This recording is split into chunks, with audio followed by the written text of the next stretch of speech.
పనిచేస్తాం. షాబాద్ నుండి నేనైతే ఇవాళ చాలా స్ఫూర్తివంతంగా వెనక్కి వెళ్తున్నాను. చాలా బాగుంది.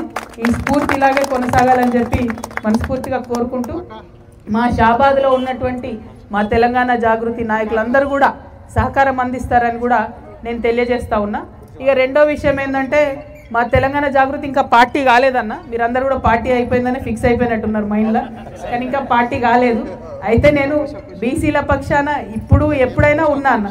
నేను ఒక 4 ఏళ్ల కింద మహిళా బిల్లు పాస్ చేయాలని చెప్పి ఢిల్లీలో ఉద్యమం చేసిన సందర్భంలో ఆనాడే కమిట్మెంట్ ఇచ్చిన. నేను మహిళా బిల్లు పాస్ కావాలి, ఆ తర్వాత బీసీ బిల్లు కోసం కొట్లాడతాను ఆనాడే కమిట్మెంట్ ఇచ్చిన. ఆనాడు నేను బీఆర్ఎస్ పార్టీలో ఉన్నా, బీఆర్ఎస్ పార్టీలో ఎమ్మెల్సీగా ఉన్నా. అప్పుడు ఇచ్చిన కమిట్మెంట్. ఇప్పుడు నన్ను బీఆర్ఎస్ పార్టీ సస్పెండ్ చేసిన తర్వాత కూడా నా కమిట్మెంట్లో మార్పు లేదు. ఎందుకంటే తెలంగాణ సమాజానికి కావాల్సింది ఏంటంటే ఖచ్చితంగా బీసీలకు రాజ్యాధికారం రావాలంటే ఇది మొదటి అడుగు అంతే. ఏది లోకల్ బాడీ ఎలక్షన్స్ అక్కడితో ఆగొద్దు. నా అంతిమ లక్ష్యం అయితే చట్టసభల్లో బీసీలు ఉండాలి, సీఎంలుగా బీసీలు ఉండాలి, మంత్రివర్గంలో బీసీలు ఉండాలి, కేంద్ర మంత్రివర్గంలో బీసీలు ఉండాలి. అది కూడా ఏదో మంచి సీఎం ఉన్నప్పుడు ఇచ్చుడు కాదు, హక్కుగా రావాలి. ఆ హక్కు కోసం దయచేసి కొట్లాడదాం.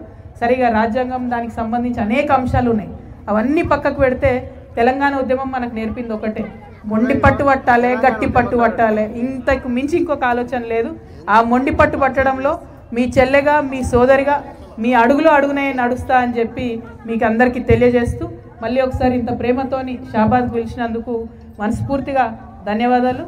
మా ముస్తఫా చాలా మంచి కార్యకర్త, ఇక్కడ లోకలే, చాలా చాలా గొప్ప కార్యకర్త.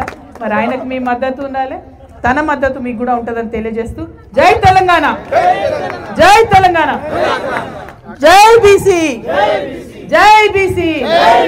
సాధిద్దాం 42% రిజర్వేషన్.